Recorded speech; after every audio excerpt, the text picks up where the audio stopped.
Hello, my wonderful, beautiful friends. Guys, welcome back to r/EntitledPeople, where people truly believe that the world revolves around them and nobody matters. And in this episode, guys, an entitled Karen demands OP date her son, and it only gets worse from there. Guys, I hope you enjoy the stories today. Hit subscribe if you haven't subscribed, and as always, you can send or link your post to this email right here. Let's dive in. So I had the most frustrating experience outside a grocery store a couple of weeks ago. I had just finished my shopping, and we finally did a big haul to hopefully last a month. And we all know how tough it is out here with the cost of living. So sitting outside the grocery store with a cardboard "Help me and my young kids" sign is a woman who calls out to me asking if I can help feed her children. Now I sympathized, as I'm a mom myself. I know how tough everything is, as we're barely getting by ourselves. I had bought a big case of muffins that were extra, and I offered them to her, and then she goes, "No, I don't want those. What am I going to do with muffins? I need money." I told her I don't have cash I can give you. She then says to me, "Well, can't you just give me your card then?" I say to her, "No, I'm not gonna give you my credit card." She then says, "Ugh, well, at least go inside and get me a gift card." At that, I continue trying to be nice, but I'm getting frustrated. I say to her, "I know how tough things are right now. I can barely afford to put food on my family's table. I'm a stay-at-home mom. I don't have anything extra to give you. I wish I could help." The woman then says, "You seriously can't afford to help me? Not even a little? Really?" She then scoffs at me, and I say to her, "Well, I offered you muffins." To which she says, "Well, I don't want those. I need a gift card or cash. Like, get me a gift card, it's not hard." I just say to her, "I told you, I have my own baby to feed. I need to feed my own family before I can try to feed yours. I'm sorry." And her response was, "Seriously, you can't help me or you won't help me. I'm sure you can spare some money for my family. Just take me shopping." I say to her, "I'm sorry, I have bills to pay. No, I will pray for you."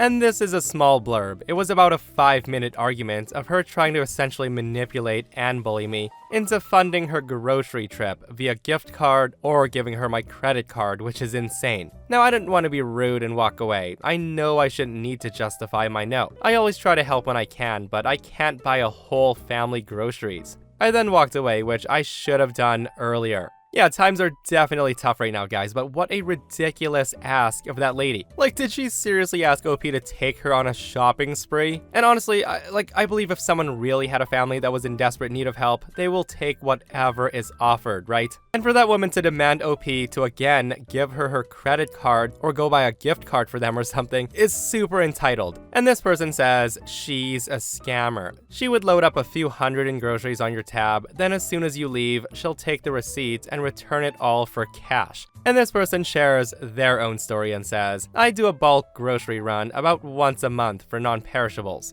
As I was loading my purchases in my van, a man comes up to me requesting money for food. I don't carry cash, and I told him as such. Instead, I offered him a box of 30 protein bars, asking if that's something he could eat. I figured they would be filling for a long time, wouldn't go bad, and would not require tools to open. At that, he said yes. The guy takes the box, thanked me with a "God bless you," and then walked towards the store. And I thought to myself, that's great. I got to help a person in need. I'm happy. I then kept watching as he got closer to the entrance of the store. Now, at first, I thought he was going to attempt to return the protein bars, which is a common scam here. But the guy opens the box and starts eating one. And I thought to myself, wow, he must be hungry after all. And then finished loading my groceries. However, I watched in amazement as this guy chucks the rest of the box into a trash can and walked away. Like, geez, if you didn't like or want them, just give them back or give them to someone else. So of course I ran over and grabbed the box. I was pretty angry at this point. And then I saw him approaching another woman loading her purchases. Once again, he starts requesting money for food,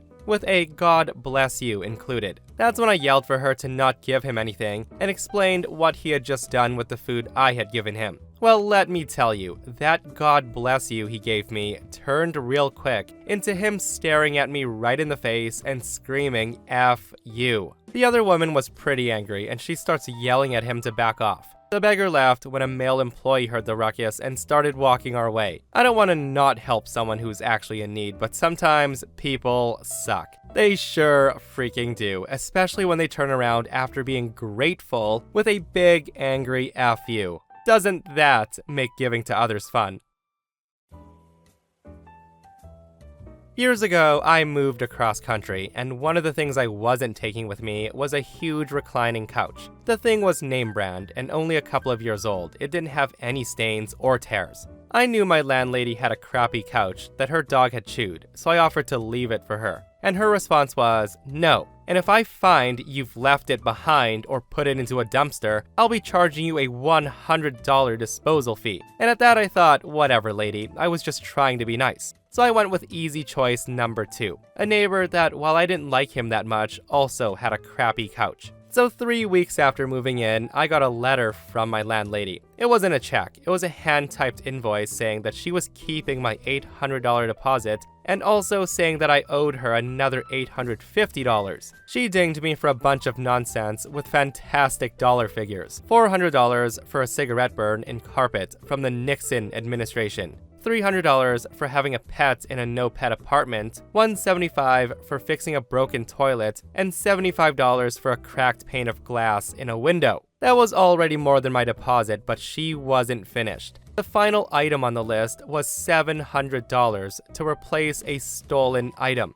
So of course, I called her and I left a message on her machine saying, "Hi Stacy, I've just gotten your letter and it's garbage. My lease allowed pets, the carpet was old enough to have served in Vietnam, and the window and toilet were both documented being broken when I moved in." Stacy was apparently home because she picks up the phone at that point and she says, "Your lease did not allow pets." I tell her, "It sure did, I'm looking at it right now." Stacy says, "Okay, well maybe it did." I say to her, "I'm telling you it did. But that's not what's bothering me the most though. You're trying to charge me $700 for what exactly? A stolen what?" Stacy says, "The couch you took from me. It was my couch." I say to her, "You mean my couch? The one you said you'd charge me to dispose of?" Stacy then says to me, "Well, that was a nice couch. I didn't know it was a nice couch. You should have given it to me instead of Frank. I had to go buy one instead." And that's when I say to her, "You can't do that, Stacy." She then replies, "Oh, are you going to fly back and sue me? Don't make me laugh." And I want to note I didn't have to, as it turned out. My parents signed the lease, which meant they could sue. I eventually got a check for the whole deposit with the word prick scrawled in the memo line. Well, ain't that something? And I find it so funny, guys, how she didn't want the couch until she saw the other neighbor have it, and then had the audacity to charge OP $700. I swear, some people, guys. Like seriously, the stuff people think they can get away with is absolutely incredible. So this is an ongoing mess with my best friend and her ex. She's 30 and he's 29. And her now ex-mother-in-law. Now, my bestie never married her ex, but for simplicity's sake, I'll refer to her ex's parents as ex-mother-in-law and ex-father-in-law. My best friend and I live together now with my parents in a newly bought house. She's pretty much a daughter to my parents at this point. Her ex ghosted her for 3 years, and as of recent, he's been hounding her ever since he found out that we bought a house, trying to get her to take him back so he can live in our house. We've tried reaching out to police, but since nothing serious has happened, we've reached a wall and we can only wait. Her ex-in-laws no longer live in the US, but they did come for Thanksgiving. And even though my best friend is no longer dating their son, she offered to pick them up at the airport and take them to their hotel, as they've had a fairly good relationship. She saw ex-mother-in-law as a second mother. I didn't like that idea, since her ex is a problem, but she wanted to use the chance to ask her ex's parents to intervene, and maybe get him off her back. Now, I didn't like that, but I figured it was probably okay based on how she described them, and I was completely wrong. My bestie came back home in tears and with a scratched cheek. Immediately, I asked her what happened, and when she told me, I saw red. The next part comes from how my bestie described things to me. She told me that picking them up went well, and they talked about the old days. They then asked my bestie if they could stop in a nearby restaurant they always liked. And all hell broke loose at the restaurant. Apparently, her ex-mother-in-law demanded to know why Bestie is not taking her son back. The son that's an abusive stalker. Apparently to ex-mother-in-law, my bestie's responsible for her baby boy, since she was his first girlfriend and they were, quote, married in the eyes of God. To clear things up, they never legally married, and Bestie's an atheist, so yeah. That's when Bestie tried to defuse the situation, explaining that she's moved on with her life after 3 years of not knowing where he was. She did try to ask her ex-mother-in-law to convince her son to leave her alone, and that Bestie doesn't want him in her life anymore. Ex-father-in-law seemed to agree with her and apologized for the heartache and pain she went through. Ex-mother-in-law, however, took over the conversation and she began screaming that thanks to my best friend, her son had no life. That apparently my best friend was responsible for her son not having a wife or children. That the least she could do is take responsibility and become the submissive wife he deserved. Ex-father-in-law tried to pull his wife away, more than likely because they were causing a very public scene. Bestie simply says that she will never consider marriage to her ex. She then said it might be best to take the food to go and for them to get to their hotel. She paid for all the food, despite ex-father-in-law offering to cover his and his wife's meal, and drove them to the hotel. At the hotel is where things went from 1 to 100. Ex-mother-in-law had spent the whole drive escalating demands, from her taking him back, to marrying him, to have a child and give her son the house as the man in the relationship. Ex-father-in-law apparently kept telling her to stop, but there was no way she could be quiet. Finally, my bestie had enough. She stopped the car and told ex-mother-in-law that she'll never take a failure of a man like her baby boy as a husband, let alone give birth to his spawn.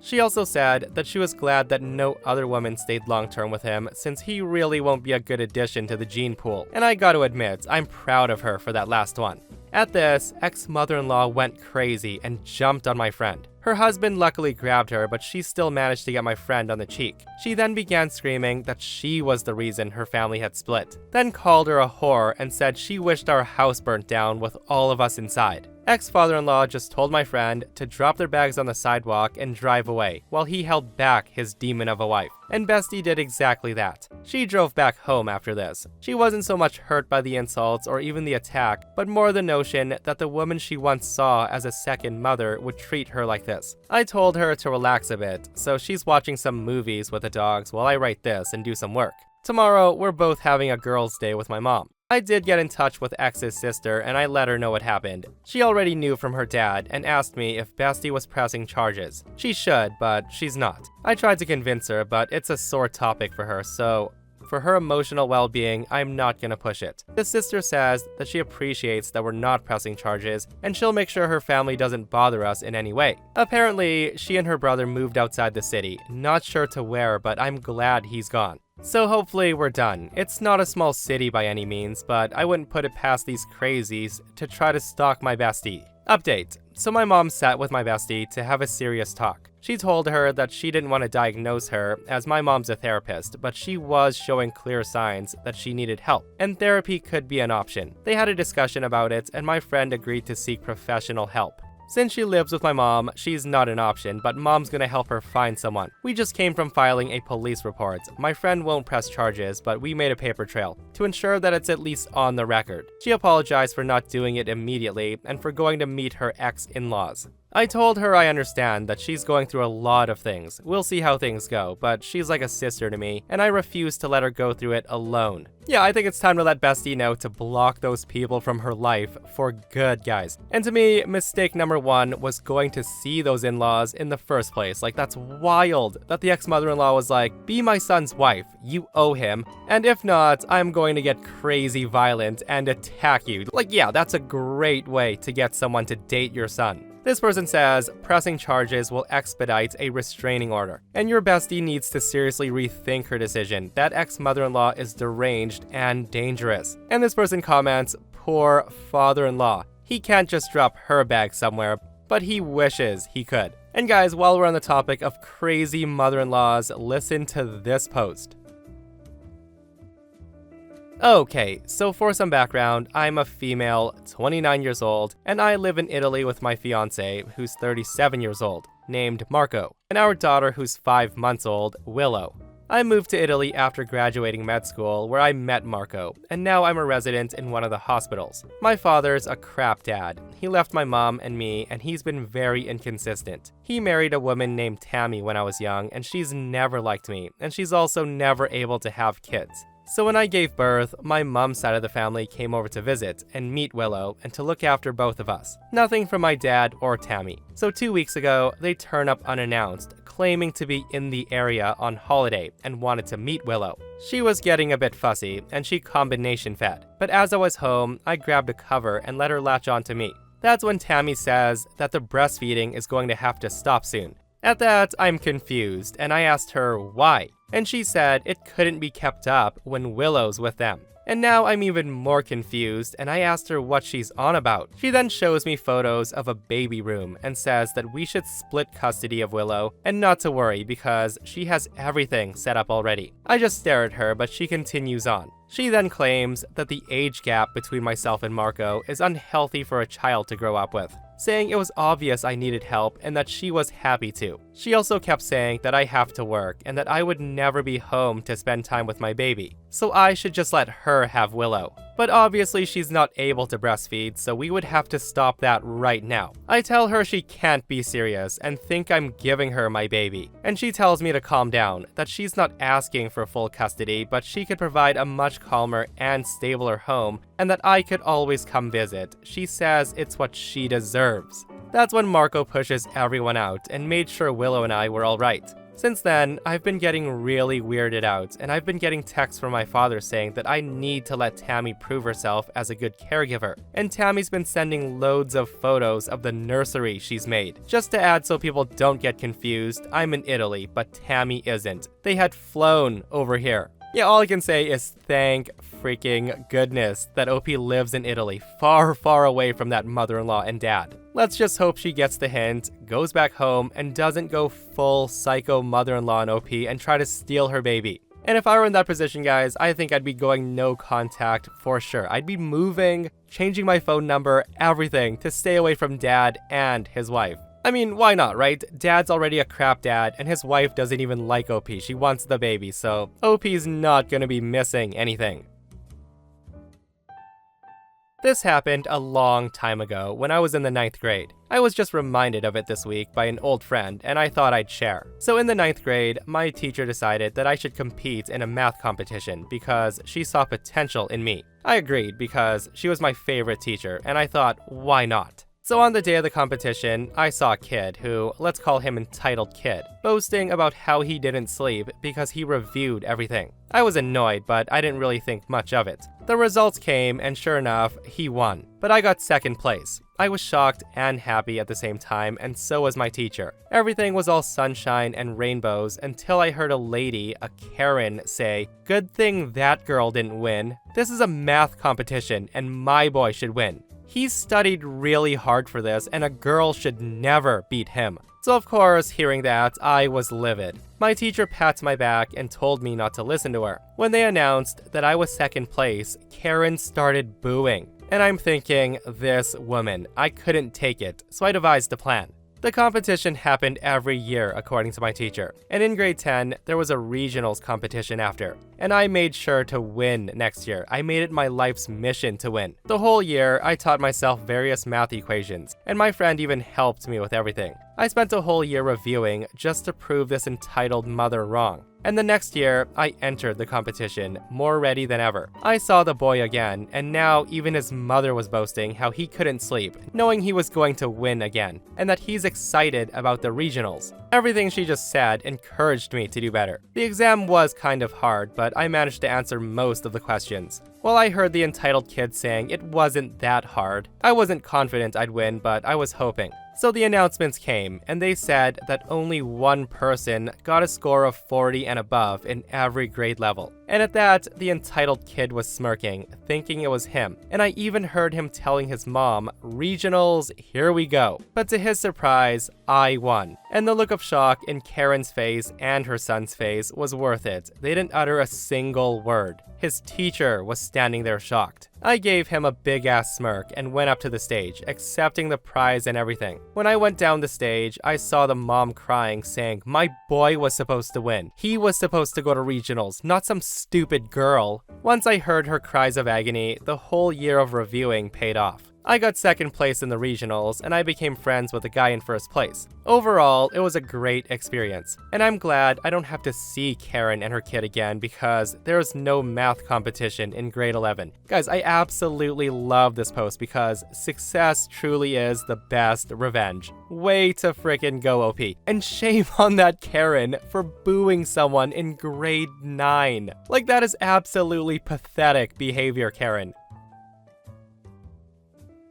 Alright, so I recently proposed to my long-term girlfriend and we're planning a wedding in the summer next year. Everything is still very early stages. My fiancé has expressed that she wants a child-free wedding, which I'm all down for, but I want to make one exception. My son, who's 15 years old. I had him from a previous relationship and we've evenly split custody of him. Until now, my fiance's gotten along great with him. We've had days out as a family, she's gone to see his hockey games, and she's even taken him out on fun days, just 2 of them. So I bring up that I want to make an exception for the no kids rule for my son. And at that, she shot the idea down straight away, and she said she doesn't want anyone under 16 there, as she doesn't want to feel like she has to babysit anyone on her special day. I told her that no one would have to babysit him. He's 15 years old, and she knows he's well behaved and a quiet kid. She then changed her reasoning, and she asked why I wanted my old family and life on the day I was supposed to be making a commitment to her and our new family. And I told her I will be making a commitment to her. My son will still very much be my son and my family. She then equated it to wanting my ex at our wedding, which I do not and never asked. I told her I don't care about the aesthetics of the wedding, that she can pick everything else, the food, the music, the dress, but all I want is my family at the wedding, my parents, my sister, and my son. And that's the only ultimatum when it comes to our wedding. She started calling me controlling by giving an ultimatum, and said I initially agreed to a child-free wedding, and now I'm gaslighting her. I said we can have a mainly child-free wedding, but with this one exception, an exception that guests can't even complain about being unfair, since the only child is the son of the groom. She called me a dick, and now she's not talking to me. I really think that this is a reasonable one, but maybe I'm not seeing something, so am I the a-hole? Yeah guys, I don't think OP's the a-hole at all for wanting his 15-year-old son to be at his wedding. Like, it's his special day too. And seriously, 15 is close enough to 16, like just effing round up for one day. Like, I'm actually starting to think that OP's fiance said she wanted a child-free wedding to keep OP's son from attending his father's wedding. And oh boy guys, the comments in this post are wild. Like, everyone's saying that OP needs to cancel the wedding and run as far away from this woman as he possibly can. This person says, wow, wow, wow, she doesn't want your own child to come to your own wedding? And it's not a crying baby or a terrible 2, but a 15-year-old kid who's old enough to drive next year. If this goes on as she wants, do you think your kid won't remember? Yeah, I'm sorry, bud, but this is all kinds of evil stepmother red flags. The whole thing about you making a new commitment to her and her family, and equating having your son there to having your ex-wife there. Dude, get out now, while you just have to eat the non-refundable deposits for the wedding. Save yourself and your kid a world of hurt. You would be the a-hole if you marry this woman. Edit to add that you've never had a fight like this before because up to this point, she's been putting on a show. But now she's comfortable enough in the relationship to show you who she really is. And this person says, cancel everything and run. This is your son she's being like this with. It's not gonna get any better. And I love this person's comment the most, guys. This person says, don't discuss it with her any further. She's spiteful and hateful, which is not a good start. You need to postpone the wedding by 1 year. And tell it to everybody. And the reason is, you want your son there, and your girlfriend wants nobody under 16 years old. Problem solved, and she can't even complain because that's her rule. I absolutely love that, but honestly, I can see it ending if OP did that, because she sounds like she might be a bridezilla. But let me know what you guys think, and what would you do if you're in OP's shoes? Are you reconsidering marrying the person altogether, or can this be saved? And that, my friends, brings us to another end of our /entitled people. Guys, I hope you enjoyed today's stories. If you did, hit that thumbs up, and if you're not subscribed, consider subscribing because it's absolutely free. And if you missed the last episode on the channel, I'll link it right here. It's an r/I-don't-work-here-lady, where Karens keep thinking that people are their servants. It's wild, so go check it out, and myself and Stevie Boy will see you guys in the next one. We love you.